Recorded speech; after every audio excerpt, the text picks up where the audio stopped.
नमस्कार दोस्तों। विद्यार्थियों के मन में एक प्रश्न बार बार आ रहा है कि सर पटवारी बनने के लिए हमें क्लासेस करनी चाहिए या नहीं।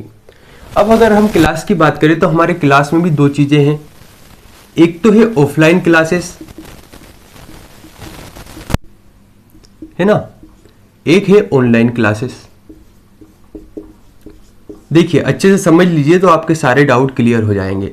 सबसे पहले हो सकता है आप किसी ऐसे छोटे शहर से बिलोंग करते हैं जहां पर अच्छी कोचिंग्स नहीं है, यानी ऑफलाइन कोचिंग क्लास की मैं बात कर रहा हूं। अगर अच्छी कोचिंग नहीं है तो हो सकता है वहां पर जाने के बाद वहां पर आपको इतने लेवल का पढ़ाए ही नहीं कि आपका एग्जाम नहीं निकल पाए या निकल पाए। अगर आपको उस लेवल का नहीं पढ़ाया जाएगा तो आप एग्जाम नहीं निकाल पाएंगे। इसका मतलब वहां पर तो क्लासेस करने से कोई मतलब रहा नहीं। अब ऑप्शन ये आता है कि या तो किसी बड़े शहर में जाकर ऑफलाइन क्लासेस लें या ऑनलाइन क्लासेस लें।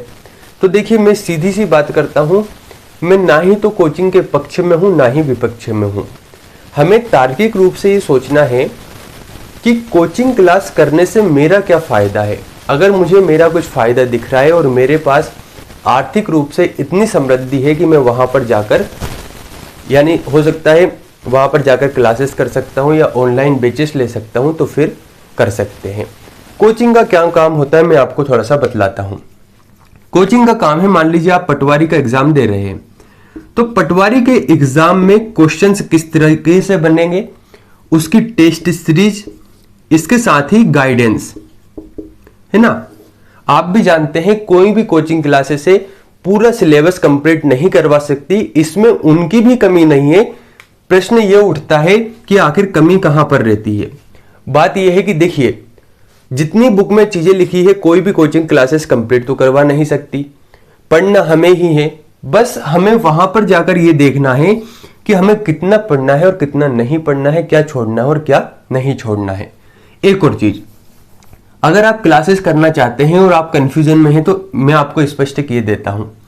उदाहरण के लिए आपके पास 5 टॉपिक है, प्रत्येक टॉपिक से 20 प्रश्न पूछे जाएंगे।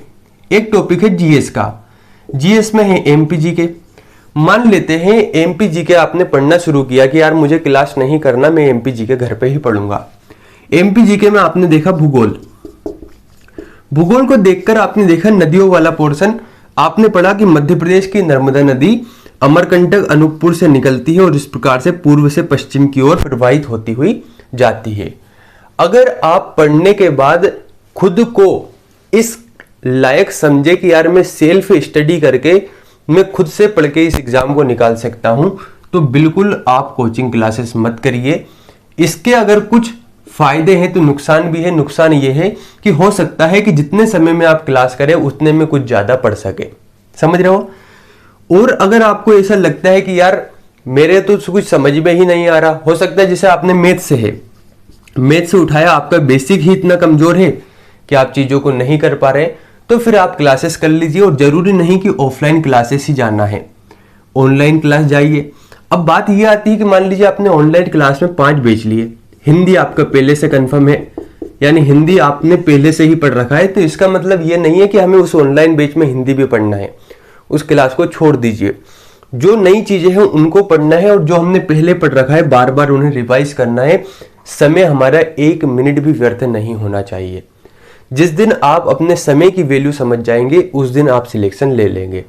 तो सीधी सी बात यह है, कोचिंग क्लास चाहे मैं मेरे ही वीडियो की बात करूं, आपको तार्किक रूप से सही लगते हैं तो देखिए, नहीं लगते हैं तो छोड़ दीजिए। समझ गए आप। कहने का मतलब अगर आपको लगता है कि मुझे गाइडेंस की जरूरत है, मैं किताबों को हाथ में रखकर जब पढ़ने बैठता हूं तो मैं चीजों को नहीं समझ पाता हूं, चाहे हिंदी हो, जीके हो, इसके साथ मैथ हो, रीजनिंग हो या कंप्यूटर की बात करें, तो फिर आप क्लासेस कर लीजिए।